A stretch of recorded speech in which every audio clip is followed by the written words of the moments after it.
Okay, class, good morning. Good morning, ma'am. I am going to present the screen, and if it is visible to you, then say yes.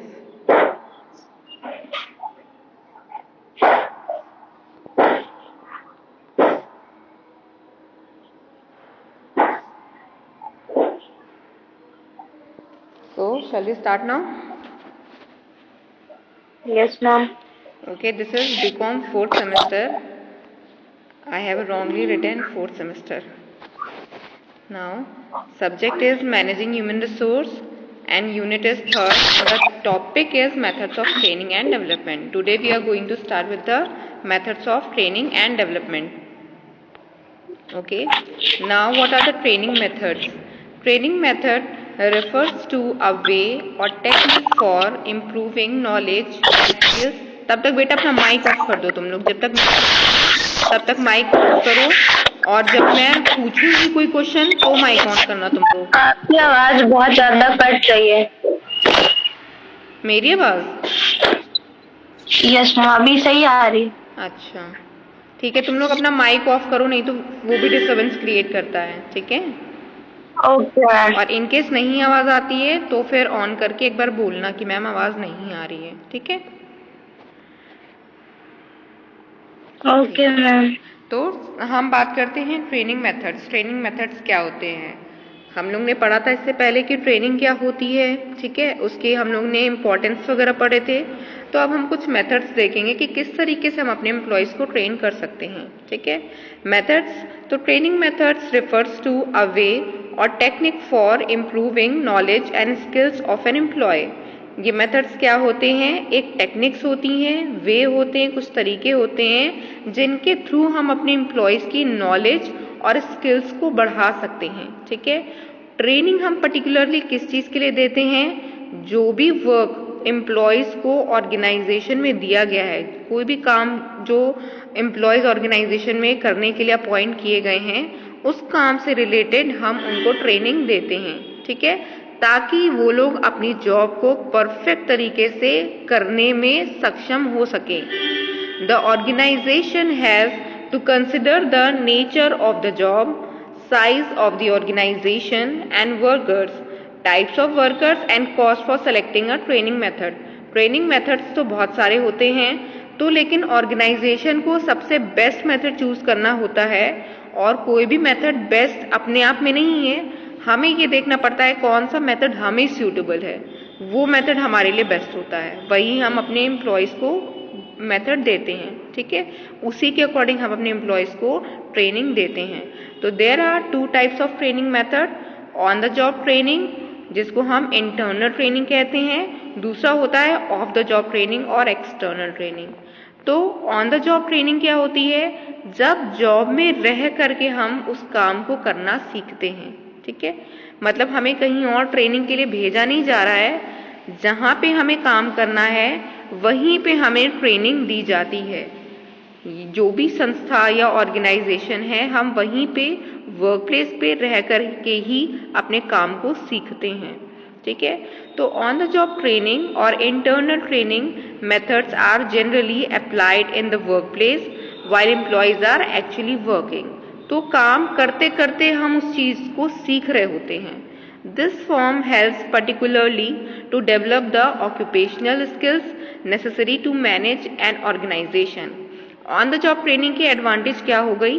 हम काम को रहते उसी जगह पे सीख रहे हैं, तो ऑक्यूपेशनल स्किल्स हमारी डेवलप होती हैं। ऑक्यूपेशनल स्किल्स क्या होती है? जो काम है उसको किस तरीके से करते करते हम उस चीज़ को सीख रहे हैं, उस चीज़ में हम परफेक्ट बन रहे हैं। To fully understand the organization's products and services and how they are developed and carried out.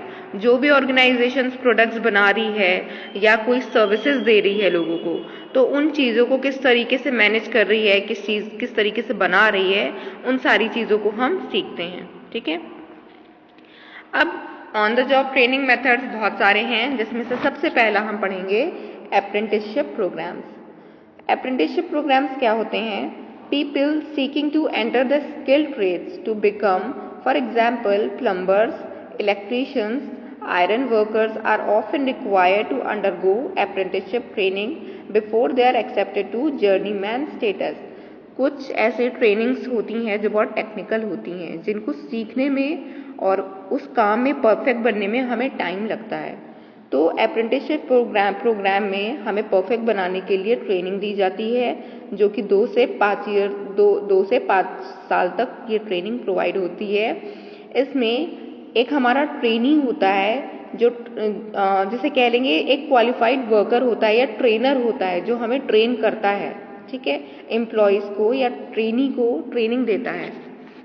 हम किसी के अंडर में रह करके चीज़ों को सीखते हैं, क्योंकि जब जहाँ पे कोई टेक्निकल नॉलेज अप्लाई होती है तो ज़रूरी होता है कि कोई हमें बताए कि ये चीज़ें कैसे मैनेज होती है या ये काम कैसे किया जाता है, ये टेक्नोलॉजी क्या कहती है, उसमें क्या है, ठीक है।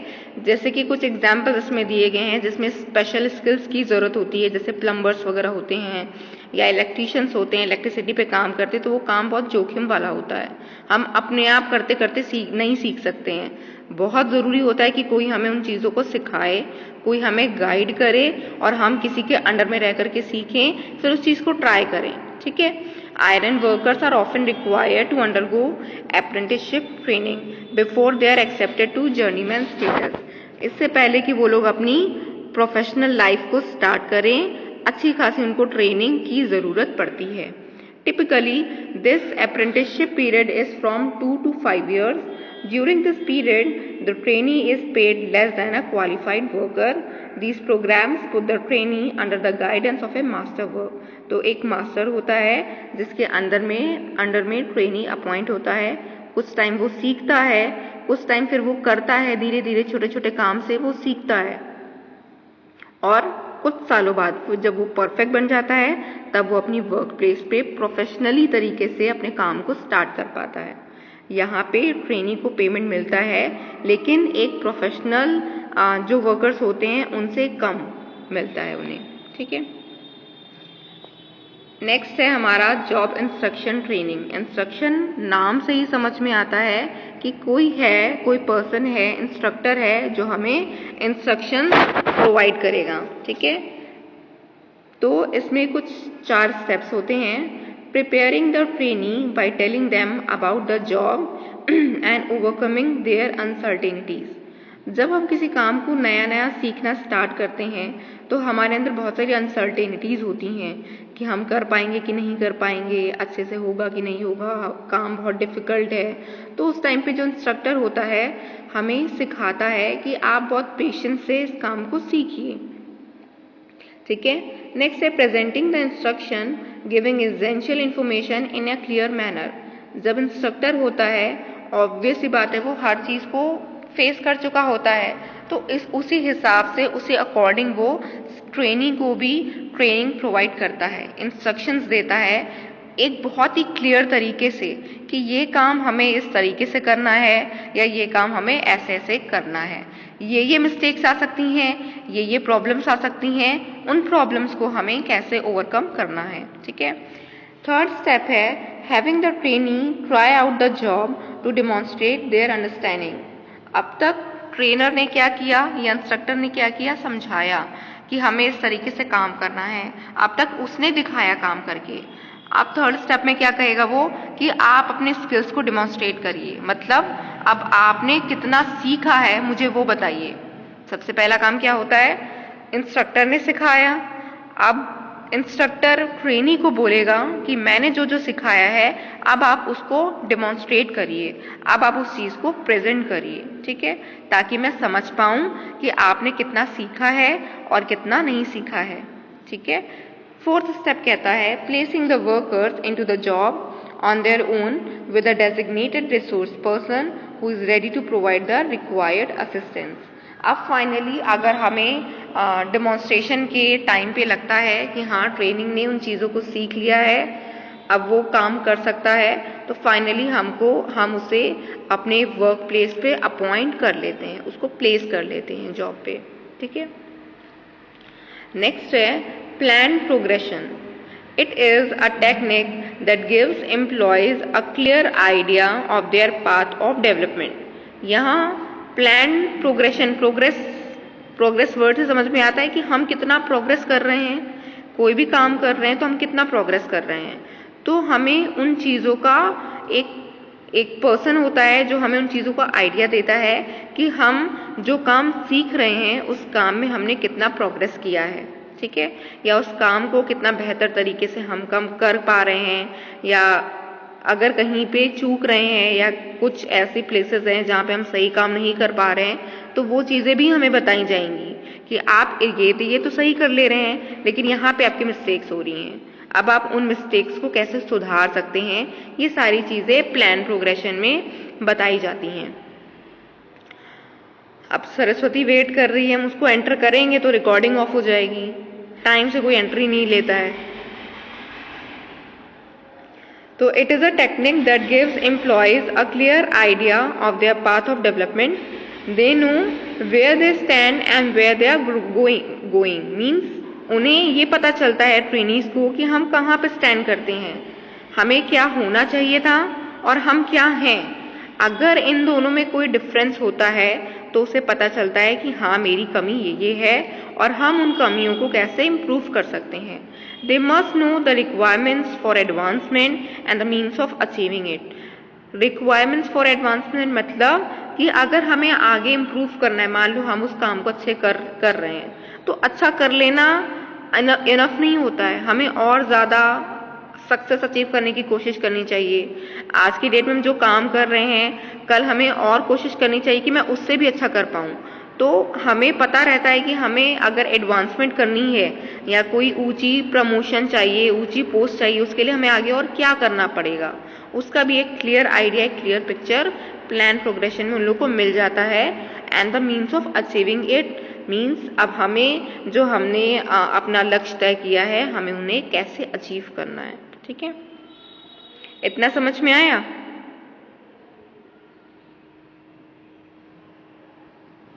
पूजा,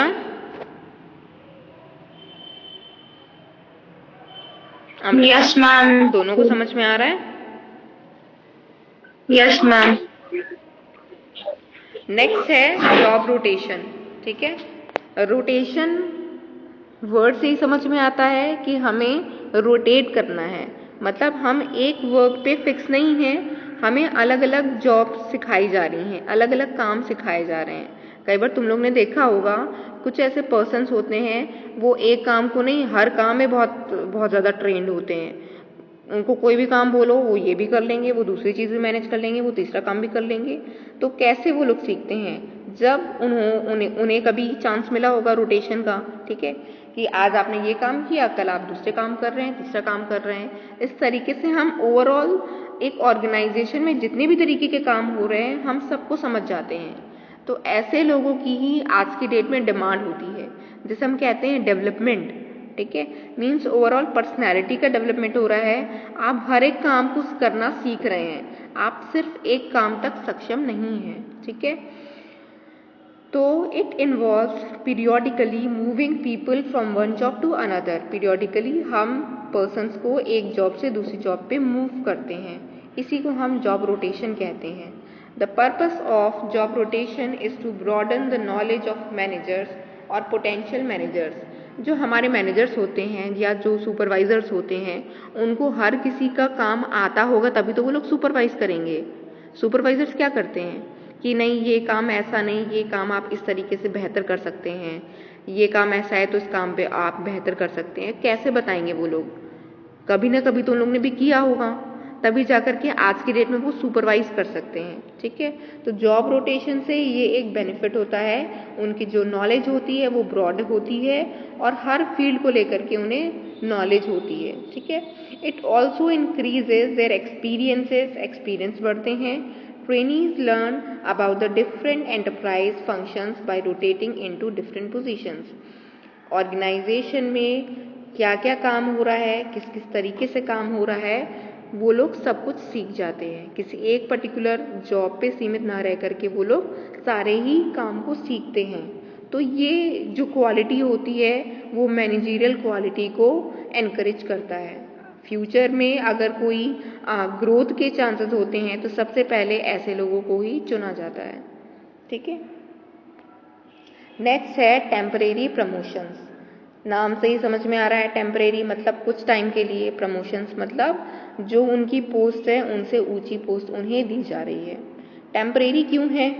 individuals are frequently appointed as acting managers when, for example, the permanent manager is on vacation or he is ill or is making an extended business trip or even when a position is vacant. कई बार कुछ employees, ऐसे employees जो काम करने के लायक होते हैं, जैसे कई बार होते हैं जो ट्रेनीज होते हैं या जो भी एम्प्लॉयज़ हमारे यहाँ पे वर्क कर रहे हैं, उनमें से कुछ एम्प्लॉयज़ बहुत अच्छे होते हैं, कुछ एम्प्लॉयज़ इस लायक होते हैं कि अगर उनको मैनेजर की पोजीशन दी जाए या मैनेजर की जगह पे काम करा लिया जाए तो वो काम भी वो लोग बहुत अच्छे से कर ले जाएंगे। तो मान लो अब ऑर्गेनाइजेशन में ऐसी कोई सिचुएशन है कि मैनेजर प्रेजेंट नहीं है, मान लो मैनेजर बीमार है या वो एक लंबी छुट्टी पे गया है या वेकेशन पे गया है, कोई भी ऐसी एक्सक्यूज या कोई भी ऐसा रीज़न हो सकता है, ठीक है। अब उस दौरान हम उस पोस्ट को खाली तो नहीं रख सकते हैं, मैनेजर का काम अच्छा खासा होता है, तो इनके हमें क्या करना पड़ता है, मैनेजर को फिर ट्रेनीज या एम्प्लॉयज़ के बीच में से किसी ऐसे एम्प्लॉय को चुनना रहता है जो उस मैनेजर का काम बहुत अच्छे से संभाल ले जाए। उस मैनेजर को फिर हम उस पोस्ट पे अपॉइंट करते हैं कुछ टाइम के लिए। कुछ टाइम मीन्स टेम्परेरी है ये। जैसे ही वो मैनेजर आएगा हम उनको वापस वो पोस्ट दे देते हैं। तो व्हेन द एक्टिंग मैनेजर, इनको नाम क्या दिया गया है, एक्टिंग मैनेजर। रियल में वो मैनेजर नहीं है, मैनेजर की जगह पे काम कर रहा है, तो हमने उसको नाम क्या दिया है, acting manager. Makes decisions and assumes full responsibility means जिस दौरान के लिए वो उस पोस्ट पे मैनेजर की तरह काम करता है उसे सारी रिस्पॉन्सिबिलिटीज़ उठानी पड़ती हैं। जहाँ जहाँ इम्पॉर्टेंट फैसले लेने होते हैं वहाँ पे उन्हें अपने डिसीजन भी देने पड़ते हैं, ठीक है। इससे ऑर्गेनाइजेशन को भी पता चलता है कि हाँ ये एम्प्लॉय सच में उस लायक है या सच में इन फ्यूचर अगर वो पोस्ट खाली होती है तो हम उनको मैनेजर की तरफ पे अपॉइंट कर सकते हैं। The experience can be valuable, और हम जो उस दौरान वो जो एक्टिंग मैनेजर्स हैं उन्होंने जो एक्सपीरियंस सीखा वो उनको एनकरेज करता है फ्यूचर में वो लोग मैनेजरियल पोस्ट के लिए अप्लाई भी कर सकते हैं। In this way managerial people can be trained up well. ऐसे लोगों को हम इस तरीके से ट्रेनिंग दे सकते हैं, उसने सीख भी लिया और काम भी कर लिया, फ्यूचर में नीड होगी तो हम उनको ज़रूर से हायर करेंगे उस पोस्ट पे। नेक्स्ट आती है कोचिंग। कोचिंग तो तुम लोग सुने होंगे, जहाँ पे कोच होता है, ठीक है, और अपने अंडर जो भी ट्रेनीज होता है उनको ट्रेन करता है, ठीक है। On the job training is never ending process. A good example of on the job training is athletic coaching. To be effective, which is the responsibility of every line manager, must be done in a climate of confidence and trust between the superior and the trainees. यहाँ पे superiors जो supervisors या superiors होते हैं वो अपने trainees को training provide करते हैं। जब एक कोच अपने ट्रेनी को ट्रेनिंग प्रोवाइड करता है तो दोनों के ही बीच में एक mutual trust and mutual understanding होती है, एक कंफर्ट जोन होता है, एक कंफर्टेबल क्लाइमेट होता है। जब तक वो कंफर्टेबल क्लाइमेट ना हो तब तक हम अपने कोच से अपनी प्रॉब्लम्स को शेयर करने में हिचकिचाते हैं या हमें क्या दिक्कत हो रही है उस ट्रेनिंग के दौरान हम वो सारी चीज़ों को हम बताने में हिचकिचाते हैं। तो दोनों के बीच में कैसा इन्वायरमेंट होना चाहिए, एक ट्रस्ट का, एक म्यूचुअल कॉन्फिडेंस का इन्वायरमेंट होना चाहिए।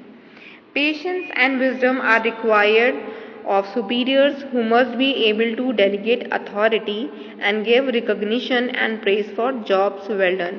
यहाँ पे कोचिंग के दौरान जो कोच ट्रेनीज को काम देता है, अगर उन ट्रेनी ने काम अच्छा किया तो उन लोगों को एक रिकग्निशन देता है कि हाँ इस पर्सन ने ये काम बहुत अच्छे तरीके से किया, ठीक है।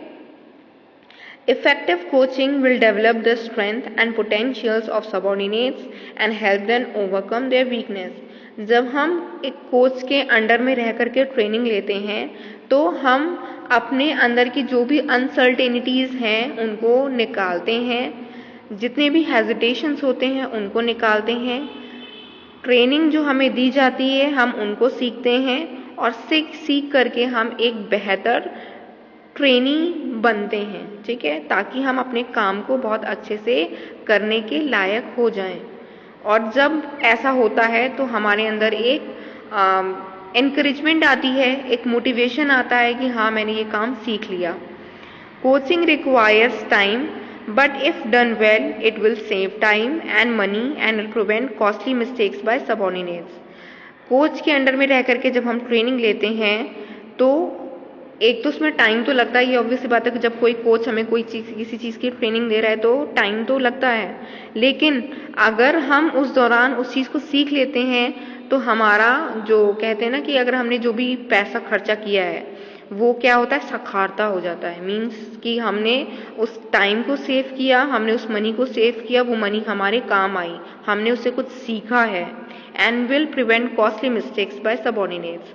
एक अनट्रेन्ड पर्सन जो होता है वो बहुत सारी मिस्टेक्स करता है, कभी कुछ एक्सीडेंट, कभी कुछ गलतियाँ, लेकिन जब हम कोच के अंडर रह करके ट्रेनिंग लेते हैं तो वो हमें कोच उन सारी मुसीबतों का हल करना बताता है कि क्या क्या मिस्टेक्स आप कर सकते हैं या क्या क्या प्रॉब्लम्स आ सकती हैं, उन प्रॉब्लम्स को हमें कैसे ओवरकम करना है। Thus in the long run it will benefit all, ठीक है, सुपीरियर को बेनिफिट मिलेगा, सबऑर्डिनेट्स को बेनिफिट मिलेगा एंड द एंटरप्राइज को भी, ठीक है। नेक्स्ट है off the job training methods. Off the job training is sometimes necessary to get people away from the work environment to a place where the frustrations and buzz of work are eliminated. दोनों को समझ में आ रहा है?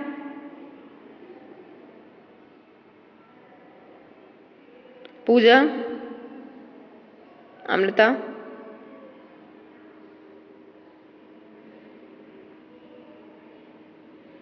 पूजा,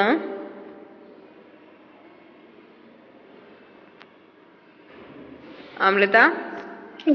yes ma'am. तुम लोग बहुत जल्दी तो रिस्पॉन्स नहीं करते हो। सॉरी मैम, मैं अभी वॉशरूम चली गई थी। On the job training method समझ में आए? जैसे ही रिकॉर्डिंग ऑफ होगी वैसे तुम लोग से क्वेश्चंस पुट अप होंगे और तुम लोगों को आंसर करना है, ठीक है। और कल से मैम ये मैंने हाँ ये क्या बोलते, जो आप रिकॉर्ड कर रही हैं वो रिकॉर्डिंग भेजेंगी क्या? बिल्कुल बेटा, नहीं तुम रिकॉर्ड क्यों करेंगे?